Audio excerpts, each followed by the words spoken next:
I'm Nance, 28, and I just watched my mother forge my signature on a six-figure bank transfer while pressing her nails deep enough into my thigh to leave crescent-shaped marks. The crazy part? She was smiling the entire time. I sat there frozen as she sweetly told the bank manager, "Just sign it, dear," while her fingers dug into my flesh like a warning. But here's what she didn't know. I had been recording everything. Where are you watching from today? Drop your location in the comments below and hit that like and subscribe button if you've ever felt manipulated by someone you trusted. You'll definitely want to stick around for what happened next. Let me back up and tell you how I ended up in that chair, watching my own mother try to steal my inheritance. It all started 1 month ago when Dad died unexpectedly from a heart attack. I was living in Portland, working as a freelance graphic designer, finally building something for myself after years of family drama. Dad and I had our issues, sure, but he was the only one who ever believed in me. Mom called me at midnight sobbing, "Nance, honey, your father, he's gone." I caught the first flight home to Phoenix, my heart shattered and my mind racing. The funeral was a blur of casseroles and condolences, but one thing stood out crystal clear: the reading of Dad's will. He had left me $50,000 and his vintage car collection, cars he knew I loved because we used to work on them together in the garage when I was a kid. My brother Derek, who's 31, got the house and Mom got everything else, including Dad's life insurance. It seemed fair enough, until I saw Mom's face when the lawyer read my portion. She looked like someone had slapped her. "50,000? She whispered, then louder. "Harold left that girl $50,000 for what? She hasn't visited in 2 years. The lawyer cleared his throat uncomfortably. Mom continued her performance. "Derek has been here every Sunday, helping with yard work, being a good son. And she gets money for what? Drawing pictures?" Derek just sat there nodding along like the spineless mama's boy he'd always been. 31 years old and still living in Mom's basement, but somehow he was the golden child because he never left Phoenix. That night, Mom cornered me in my childhood bedroom. "Nance, sweetheart, I've been thinking. Maybe it would be better if you let me invest that money for you. You know how unpredictable freelance work can be." She'd been getting detailed updates about my life from my cousin Amy, who worked at a marketing firm in Portland and knew people in my industry. I could put it in a CD, something safe and steady. I told her I'd think about it, but honestly, something felt off. The way she'd reacted at the lawyer's office, the sudden concern for my financial future, it didn't add up. Mom had never cared about my money before because I'd never had any. The next morning, she was different. Sweet as pie, making my favorite breakfast, asking about my work in Portland. "You know, honey, maybe you should move back home. Derek could use the company, and housing is so expensive everywhere else." Derek looked up from his cereal and nodded enthusiastically. Of course he did. But here's the thing. I wasn't the same scared little girl who used to hide in her room when Mom went on her rampages. Portland had changed me. I had friends there, clients who respected my work, a life that was mine. And now I had Dad's gift, his way of saying he was proud of what I'd built. "Thanks, but I like my life in Portland," I said, watching her smile tighten just slightly around the edges. That's when I knew something was really wrong. Mom's manipulation tactics started the very next day, and honestly, they were so obvious I almost laughed. Almost. She began with guilt trips about family loyalty and moved on to subtle threats about my questionable lifestyle choices in Portland. Translation: I was dating women, and she'd never fully accepted that. "Your father would want you to be smart with his gift," she said over breakfast, stirring her coffee with the kind of intensity that meant business. "He worked so hard for that money. Gambling it away on some apartment in the big city would just break his heart. Gambling it away." Right, because paying rent and building a life was gambling. Derek chimed in with his usual brilliance. "Mom's right, Nance. Remember when you bought that car in college and it broke down? You're not exactly Warren Buffett. The car that broke down because it was 15 years old and I could only afford $1,500 for transportation. But sure, Derek, that makes me financially irresponsible." What really got under my skin was how she kept bringing up Portland like it was some kind of mistake. "That city is so expensive, honey. And those people you're living around? Are they really your kind of people?" My kind of people. She meant gay people, liberal people, people who didn't think I should apologize for existing. By day 3, she wasn't even trying to be subtle anymore. She'd positioned herself as the victim in this scenario, crying actual tears about how worried she was about my future. "I just don't want you to end up alone and broke. Sweetheart, women your age need security, need to think about settling down." The settling down comment was rich, coming from someone whose idea of a stable relationship was staying married to a man she complained about for 35 years. But I bit my tongue because we were supposed to be grieving Dad, not fighting about my life choices. Then came the research phase. Mom suddenly became very interested in my daily routine, asking detailed questions about my work schedule, my lease agreement, my savings account. She knew more than she should have. Cousin Amy had been feeding her information about Portland's cost of living, my industry's typical rates, even details about my apartment that I'd never shared. Just curious, she'd say with that fake sweet smile. I want to understand your life better. Derek was her little spy too, asking me questions that felt suspiciously like the ones Mom had been asking. So like, do you have a roommate? Must be expensive living alone. And you freelance, right? That must be unpredictable income-wise. I started paying attention to their conversations when they thought I wasn't listening. Hushed voices in the kitchen after dinner. Sudden silence when I walked into a room. Phone calls that ended abruptly when I appeared. Something was definitely brewing, and I had a sick feeling it involved my inheritance. The breaking point came on day 5. I was packing to return to Portland when Mom made her move. She sat on my bed, watching me fold clothes with this sad, martyred expression. Nance, I need to tell you something. Derek and I have been talking and we're worried about you taking that money to Oregon. She paused for dramatic effect. There are people there who might take advantage of someone like you. Someone like me. What exactly do you mean by that, Mom? Well, you know, young women, especially ones who are different. They can be targets for scammers. And with your lifestyle, honey, you're not exactly thinking clearly about long-term stability. There it was. The real reason she wanted control of my money. She thought being gay made me incapable of making rational decisions. Like my sexuality somehow affected my ability to understand basic math.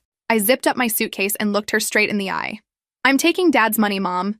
It's mine, and I'm going to use it to build something real in Portland. End of discussion. Her sweet mask finally slipped. Fine, but don't come crying to me when you blow through it all and need help. But I knew this wasn't over. Not by a long shot.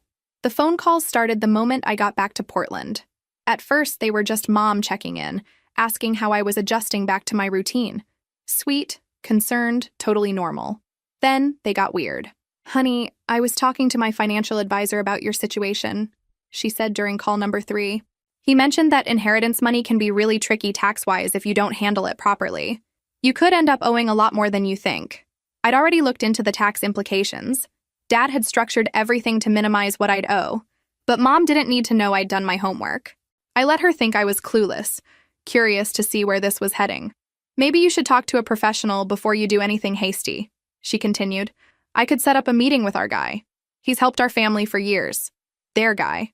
The same financial advisor who'd helped Derek lose $5,000 in some cryptocurrency scam last year.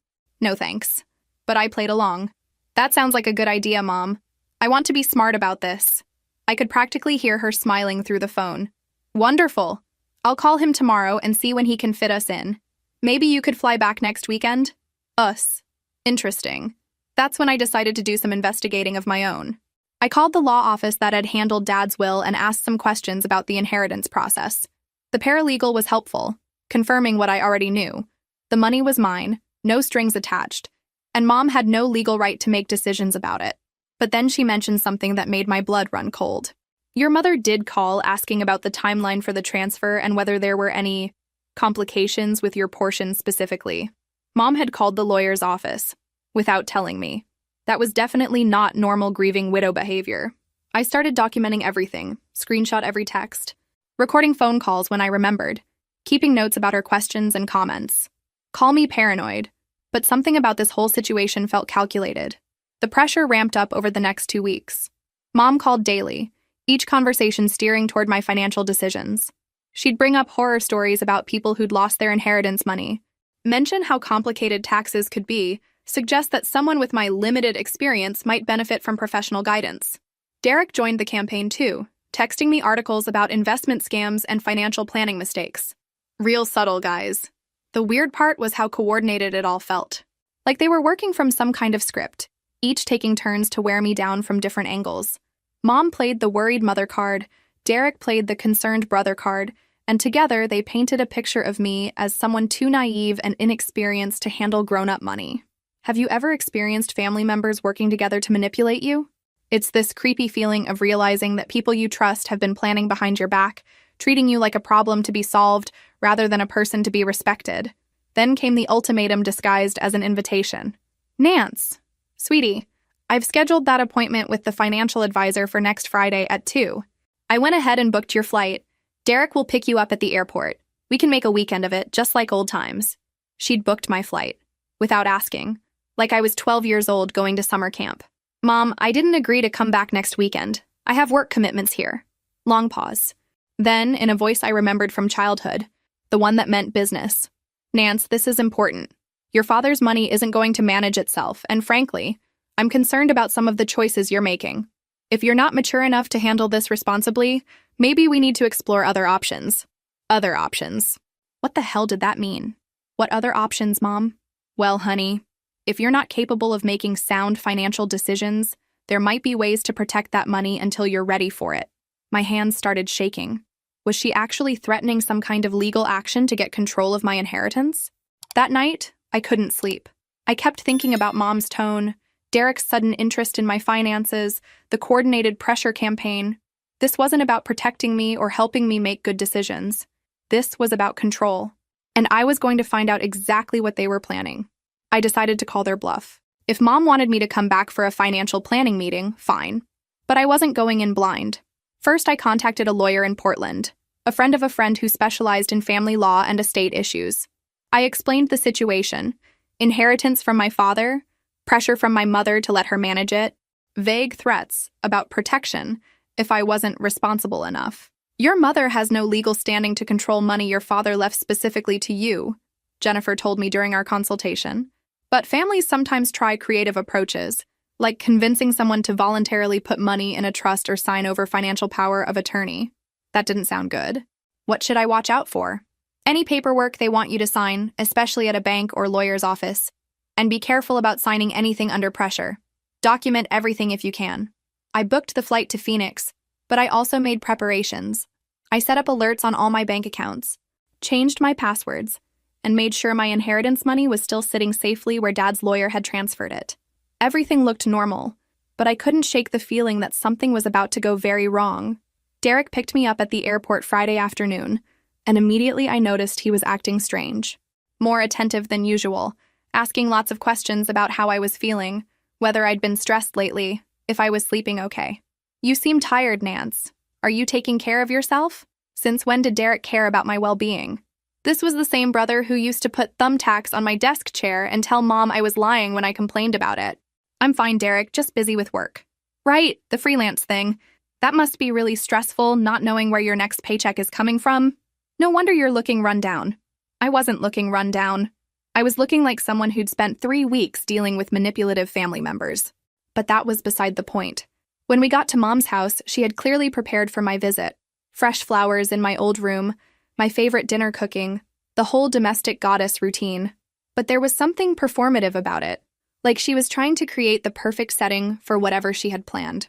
How was your flight, sweetheart? You look tired. Are you eating enough? You seem thin. There it was again, this sudden concern about my health and well-being, like they were building a narrative about something. I'm fine, Mom. Just excited to learn about financial planning. She beamed at that response. Oh, good. Mr. Henderson is such a knowledgeable man. He's going to help us figure out the best way to protect your father's gift. Us. Protect. The language was all about collective decision-making and defense against some unnamed threat. But the threat wasn't external scammers or bad investments. The threat was my independence. That evening, Mom made my favorite dessert and settled in for what she clearly thought would be a heart-to-heart conversation. Nance, honey, I want you to know that everything Derek and I are doing comes from a place of love. We just want to make sure you're taken care of. I appreciate that, Mom. But I'm 28 years old. I've been taking care of myself for years. I know, sweetie, but this is different. This is real money, life-changing money. And with your situation in Portland, the lifestyle, the uncertainty, we're just worried you might make decisions you'll regret later. My situation, my lifestyle. Always back to my sexuality. Like being gay automatically made me financially irresponsible. What decisions are you worried about me making? She sighed dramatically. Well, for instance, Amy mentioned that women in your community sometimes get talked into supporting partners financially or investing in businesses that aren't really viable. Sometimes people take advantage of generous hearts. I stared at her. Are you seriously suggesting that I'm going to be scammed by lesbians? Don't put words in my mouth, Nance. I'm just saying that emotional decisions and money don't mix well. That's why Mr. Henderson suggested some safeguards. Safeguards. What kind of safeguards? Oh, just standard things. We'll discuss it all tomorrow at the meeting. But I was done waiting for tomorrow. I was done being treated like a child who couldn't be trusted with her own father's gift. And I was definitely done being manipulated by people who claimed to love me while systematically undermining my autonomy. Time to turn the tables. I spent that night doing research instead of sleeping. If Mom and Derek were planning something, I needed to know what legal options they actually had. Turns out, Jennifer had been right. Their options were extremely limited. Unless they could prove I was mentally incompetent, my inheritance was mine to do with as I pleased. But I kept thinking about that phrase Mom had used. Mr. Henderson suggested some safeguards. What kind of safeguards would a financial advisor suggest? And why would they need safeguards for a simple consultation? I decided to do some digging on Mr. Henderson. Found his office website, looked up his credentials, read some reviews. Everything seemed legitimate, but one review caught my attention. Helped our family set up a trust to protect assets from poor decision-making. A trust. That's what they were planning. If Mom could convince me to put my inheritance into some kind of trust with her as the trustee, she'd have control over the money while making it look like she was protecting me. And if I signed willingly, it would be legal even if I had been manipulated into agreeing to it. But she needed my signature to make it work. I texted Jennifer early Saturday morning.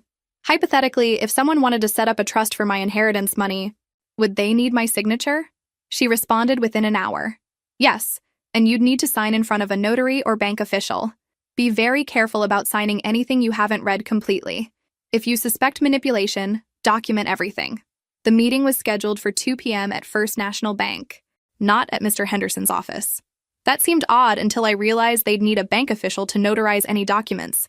They were planning to do this all in one trip. Consultation, paperwork, signatures, done. I decided to be proactive. I called Jennifer back and arranged for her to review any documents before I signed them, even if it meant delaying the meeting. I can't be there in person, she said, but you can photograph anything they want you to sign and send it to me immediately. Don't let them pressure you into signing without legal review. That morning, Mom was in full performance mode. She made a big breakfast, chatted about Dad's favorite pancakes, reminisced about family vacations, classic love-bombing behavior, overwhelming me with affection before making her big ask. I'm so glad we're doing this, honey. Your father would be proud to see us working together to protect his gift. Working together. Protecting his gift. The language was so carefully chosen, designed to make me feel guilty for even questioning their motives. Derek joined us for breakfast, equally cheerful and supportive, though I noticed he seemed nervous about something. He kept checking his phone and glancing at Mom like he was waiting for some kind of signal. You're really going to like Mr. Henderson, Nance. He explained everything to Mom and me yesterday, and it all makes perfect sense. Wait, they'd met with him yesterday? Without me? You already met with him? Just preliminary stuff, Mom said quickly. You know, explaining the situation, going over options. Nothing that affects you directly. Nothing that affects me directly. Except they'd had an entire meeting about my money without including me in the conversation. The drive to the bank was surreal. Mom kept talking about how proud Dad would be, how smart we were being, how this was exactly what a loving family should do in situations like this. Derek nodded along, but I could see the tension in his shoulders. I sat in the back seat feeling like I was being driven to my own execution, but also strangely calm. I had a plan now. When we pulled into the bank parking lot, I saw a man in a suit waiting by the entrance, Mr. Henderson presumably. He looked like exactly the kind of person who would help families protect money from irresponsible adult children. There he is, Mom said brightly. Right on time. Nance, honey, remember that this is all about what's best for you. Try to keep an open mind. I reached for my phone and hit record. Mr. Henderson was everything I'd expected. Expensive suit, firm handshake, the kind of smile that never quite reached his eyes. He guided us to a private office in the bank, complete with a conference table and stacks of paperwork already laid out. Ms. Morrison, he said, gesturing to a chair, your mother has explained your situation, and I think we have some excellent options to ensure your inheritance is protected and grows responsibly. My situation. My mother had explained my situation to a complete stranger without my knowledge or consent. I smiled politely and took the offered seat, positioning my phone on the table so it could pick up the conversation. Before we start, I said sweetly, could you explain exactly what my mother told you about my situation? Mom's smile tightened almost imperceptibly. Mr. Henderson consulted his notes. Well, you're a young woman living alone in an expensive city, working in a creative field with irregular income. Your mother expressed concerns about your inexperience with large sums of money and the potential for poor financial decisions. I see. And what kind of protection are you suggesting? Mr. Henderson launched into his presentation, pulling out documents and charts. The basic plan was exactly what I'd suspected. A trust fund with Mom as the primary trustee and Derek as backup. I would receive a monthly allowance, with larger disbursements requiring trustee approval for things like education, housing, or appropriate investments. This way, he explained, your inheritance is protected from poor decisions while still providing you with financial security. And if your circumstances change, if you get married or decide to pursue more stable employment, the trust can be modified accordingly. More stable employment. The conditions for accessing my own father's money were contingent on living a life they approved of. How much would my monthly allowance be? We're thinking $800 should cover your basic needs. $800. In Portland. My rent alone was $1,200. That won't cover my rent. Mr. Henderson, Mom jumped in. Well, honey, that's part of the point. You could move back home or find somewhere more affordable. The trust is designed to encourage responsible choices. Encourage responsible choices. Like moving back in with my manipulative mother and giving up the life I'd built for myself. And who makes the decisions about what constitutes a responsible choice? The trustee, your mother, in consultation with the financial advisor. That's me. Mr. Henderson's smile was getting more condescending by the minute.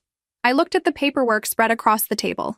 Legal documents, bank transfer forms, trust agreements, all prepared in advance, all requiring my signature to become effective. This is quite a lot to process, I said slowly. Could I take some time to review everything? Mom's mask slipped completely.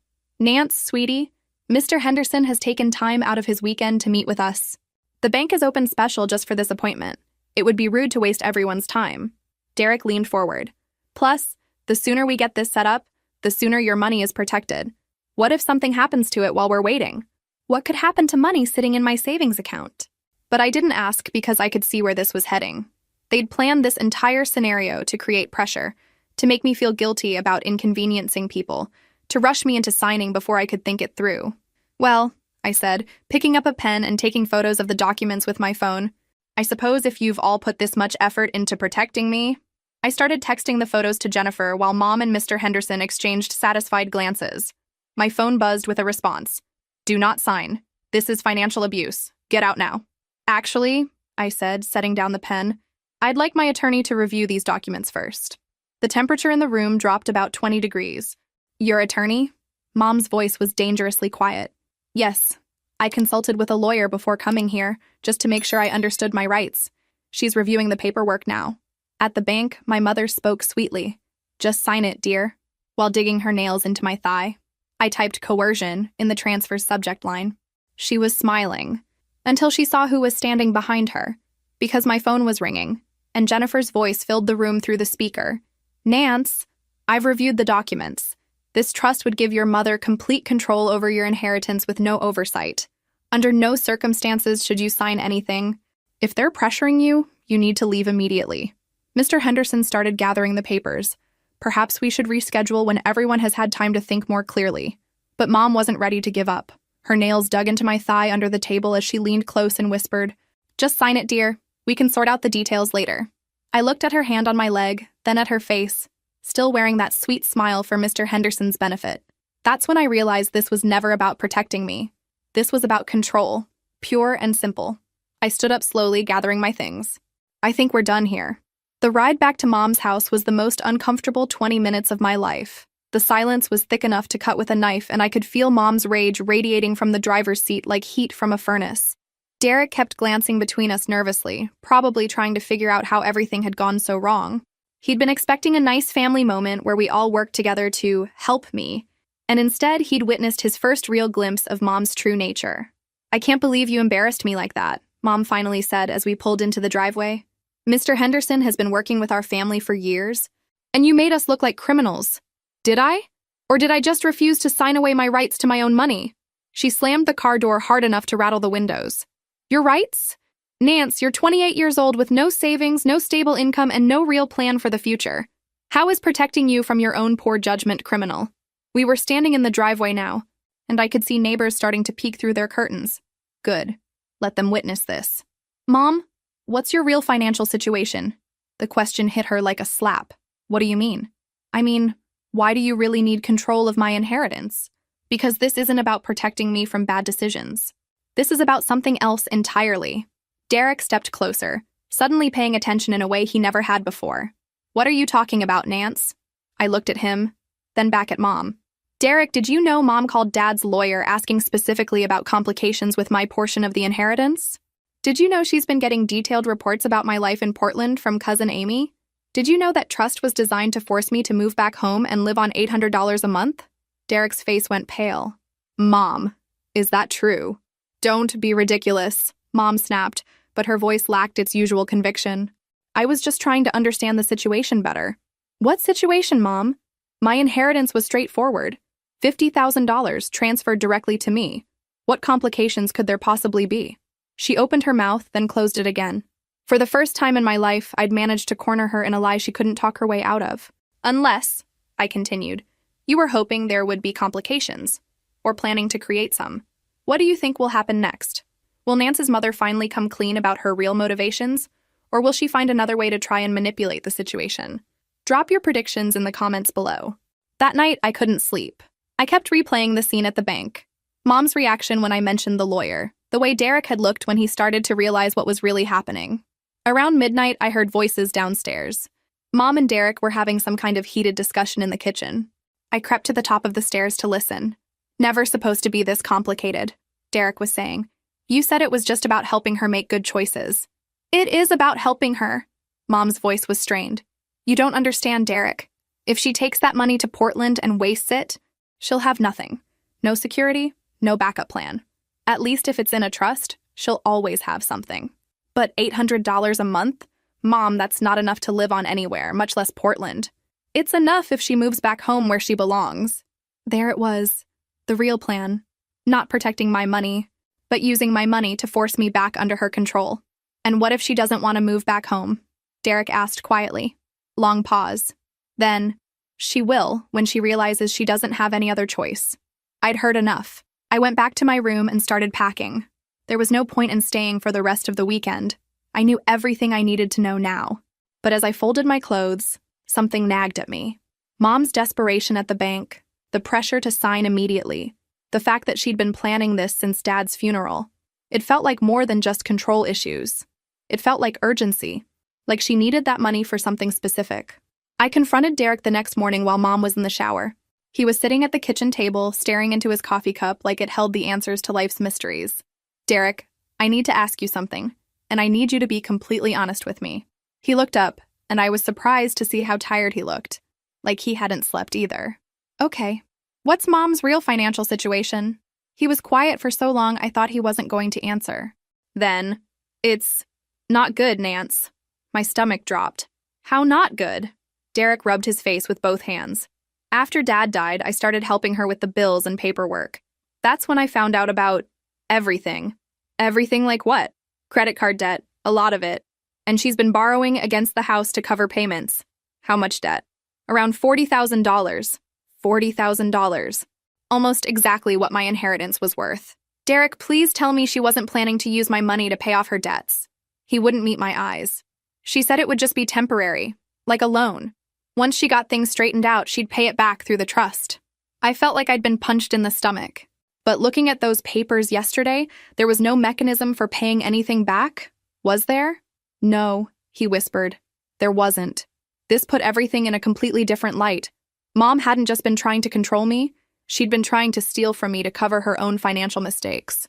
All the lectures about responsibility and making smart choices, when she was the one who'd made terrible decisions and needed bailing out. What did she spend $40,000 on? Derek's face crumpled. Some investment thing her friend Margaret got her into. They were buying houses to flip, but the market went bad, and now she's stuck with payments on properties that won't sell. I remembered Margaret, Mom's bridge club friend who always had some new get-rich-quick idea. Dad used to joke that Margaret could sell ice to polar bears, but it wasn't funny anymore. Derek, why didn't you tell me any of this before? He shrugged, looking ashamed. She made me promise not to worry you while you were grieving. Said it would all work out if we just followed the plan. And honestly, I believed her. Mom's always been so good at managing things, at having all the answers. I didn't think she could be wrong about something this big. That was the difference between Derek and me. He'd never learned to question Mom's version of reality.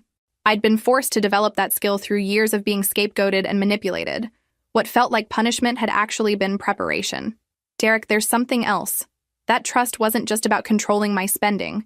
It was designed to make me so miserable that I'd eventually just give up and let her have everything. What do you mean? I pulled out my phone and showed him the photos I'd taken of the documents. Look at the succession clause. If anything happened to me, you'd inherit everything from the trust. Derek read the section I'd highlighted, his face growing paler by the second. Oh my God. She was setting me up to get your inheritance if I died, or if I got so frustrated with the restrictions that I signed everything over to you to spite her.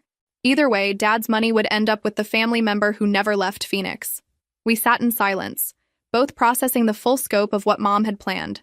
It wasn't just financial abuse.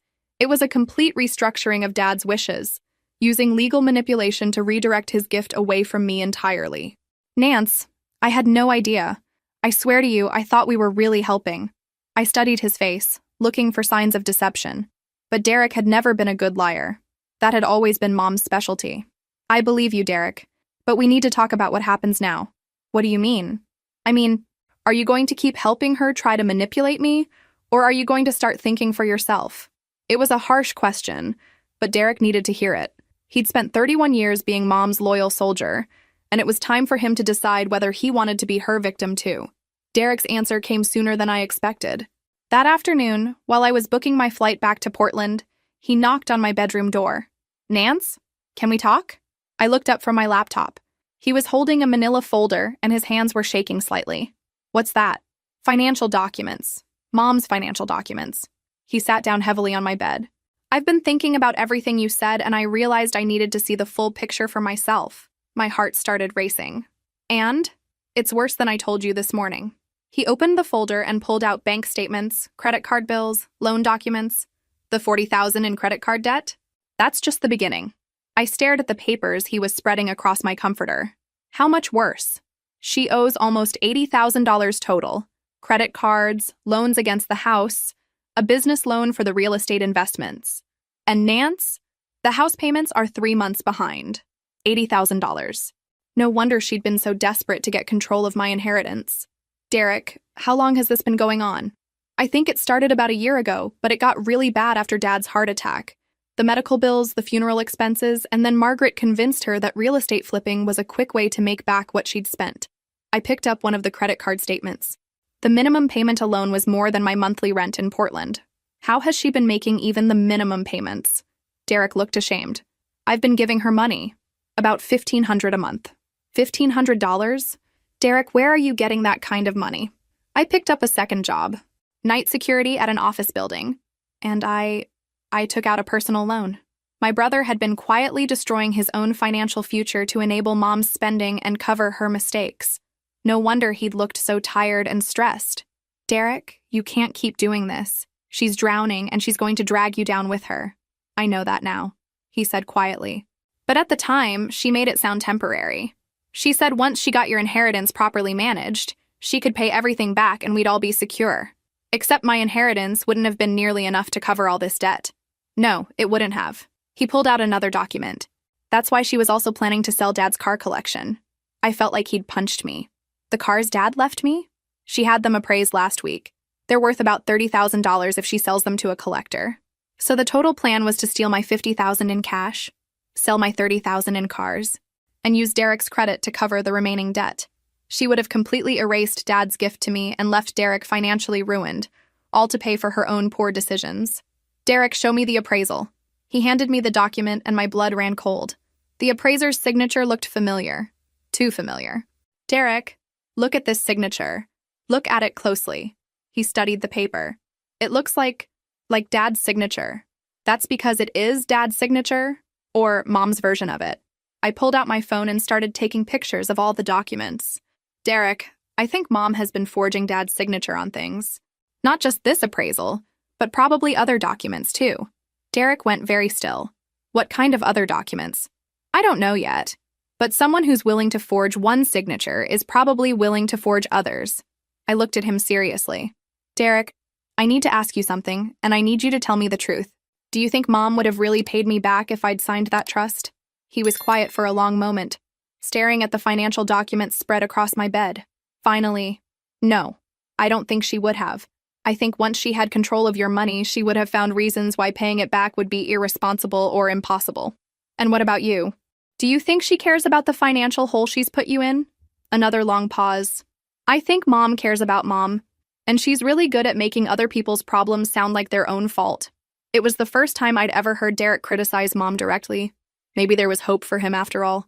Derek, I'm going to ask you to do something, and it's going to be really hard. What? I want you to stop giving her money. I want you to stop enabling this. And I want you to help me figure out what other documents she might have forged. Derek stared at me for a long moment. If I do that, she'll lose the house. Derek, she's going to lose the house anyway. The only question is whether she takes you down with her. He nodded slowly. Okay, what do we do first? The next few hours were like archaeological work, except instead of digging up ancient civilizations, we were digging up layers of Mom's deception. Derek had access to Dad's old filing cabinet, and we went through every document methodically. What we found was disturbing. 3 months before Dad died, someone had signed his name to a home equity loan for $30,000. The signature looked like Dad's, but the handwriting on the application form was definitely Mom's. 2 months before Dad died, someone had signed his name to close out his retirement account early, paying massive penalties to access the cash. Again, Dad's signature, Mom's handwriting. 1 month before Dad died, someone had signed his name to add Mom as a joint owner on his classic car insurance policy, giving her the right to sell the cars without my consent. Derek, Mom didn't just plan to steal my inheritance after Dad died. She was stealing from him while he was alive. Derek looked sick. You think Dad knew? I don't know. Maybe that's why he had that final heart attack. The stress of discovering what she was doing to him. To us. We kept digging. Hidden in the back of the filing cabinet, Derek found something that made my blood run cold. A folder labeled Estate Planning that contained a completely different version of Dad's will. In this version, Dad left me $100,000 and the entire car collection. He left Derek the house and $50,000 in cash. Mom got the life insurance and Dad's personal belongings, but no direct access to the money designated for Derek and me. Derek, this is Dad's original will. The one I saw at the lawyer's office was altered. Derek compared the two documents side by side. Look at the dates. This one is from 6 months before Dad died. The one we saw was supposedly signed 1 month before he died. But look at the signatures. They're identical. Exactly identical. Derek stared at the papers. You can't sign your name exactly the same way twice, can you? Not unless you're tracing it. Derek, I think Mom forged Dad's signature on a completely new will, reducing my inheritance and giving herself more control over the estate. We sat in stunned silence, surrounded by evidence of systematic fraud that had started while Dad was still alive and continued after his death. Mom hadn't just tried to manipulate me. She'd been stealing from our family for months. We have to go to the police, Derek said quietly. Do we? Derek, think about what that means. Mom goes to jail, you lose the house anyway, and our family implodes completely. Nance, she stole from Dad while he was dying. She stole from you. She's been manipulating me into giving her money I don't have. When does it stop? He was right, but I needed to think through all the implications. Okay, but first I want to secure my actual inheritance. If that original will is valid, I should be getting $100,000, not $50,000. How do we do that? We take all of this to an estate attorney, someone who can review the documents and determine which will is legitimate. Derek nodded. And then? Then we decide whether to press charges based on what the lawyer says our options are. I called Jennifer and explained what we'd discovered. She recommended an estate attorney in Phoenix who could meet with us the next day. Nance, this is potentially criminal fraud, but it's also a complex estate matter. You need someone who specializes in contested wills and probate issues. That night, Derek and I agreed to tell Mom we were going out for lunch, but not mention the lawyer's appointment. We needed professional advice before confronting her with what we'd found. But as I lay in bed, staring at the ceiling, I kept thinking about Dad's last few months. How tired he'd looked. How worried he'd seemed. Had he discovered what Mom was doing? Had he tried to stop her? And if so, had the stress of confronting her betrayal contributed to his heart attack? I was starting to realize that Mom's manipulations might have cost our family more than just money. They might have cost us Dad. The estate attorney, Margaret Hoffman, reviewed our documents for 2 hours before speaking. Derek and I sat in her conference room, watching her face for any indication of what she was thinking. Finally, she looked up. This is one of the most systematic cases of estate fraud I've seen. Your mother didn't just forge your father's signature, she created an entirely fictitious will and used it to redirect his assets. Is the original will valid? I asked. Yes, absolutely. The original will is properly witnessed, notarized, and consistent with your father's previous estate planning documents. The altered will has numerous problems: incorrect witness signatures, suspicious date changes, and most obviously, forged signatures. Derek leaned forward. What does that mean for Nance's inheritance? It means Nance is entitled to the full $100,000 plus the car collection, as specified in the legitimate will. The $50,000 she received was based on fraudulent documents. I felt a mix of relief and anger. Relief that I was getting what Dad actually wanted me to have, and anger that Mom had stolen $50,000 from me, and almost gotten away with it. What about the other documents we found? Derek asked. Ms. Hoffman's expression grew grave. The home equity loan, the retirement account withdrawal, the insurance changes, all of these appeared to be forgeries accomplished while your father was still alive. This isn't just estate fraud. It's financial elder abuse. Could that have affected his health? I asked quietly. Financial stress, especially the discovery of spousal betrayal, can absolutely contribute to cardiac events in vulnerable individuals. If your father discovered what your mother was doing, she trailed off diplomatically. Derek and I exchanged glances. We were both thinking the same thing. Ms. Hoffman, what are our options here? I asked. You have several choices. You can pursue civil remedies to recover the stolen funds and correct the estate distribution.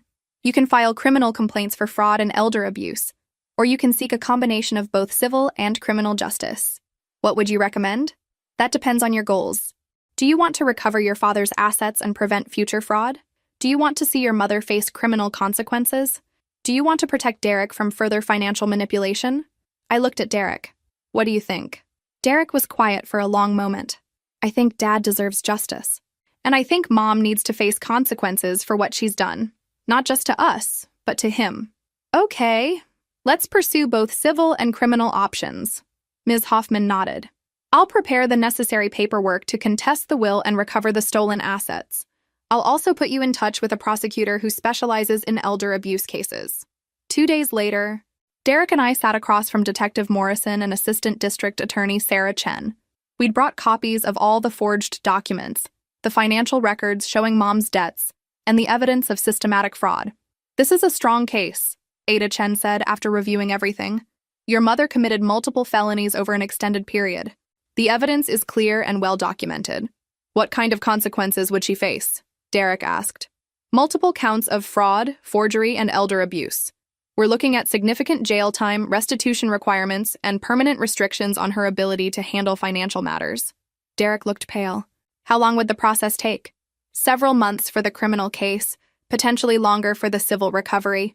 But we can move quickly to secure your father's assets and prevent your mother from disposing of any remaining evidence. That afternoon, Detective Morrison served Mom with a search warrant. Derek and I waited in a coffee shop down the street while police officers searched the house for additional evidence. My phone rang. It was Detective Morrison. Ms. Morrison, we found something you need to know about. Your mother had been researching ways to have you declared mentally incompetent.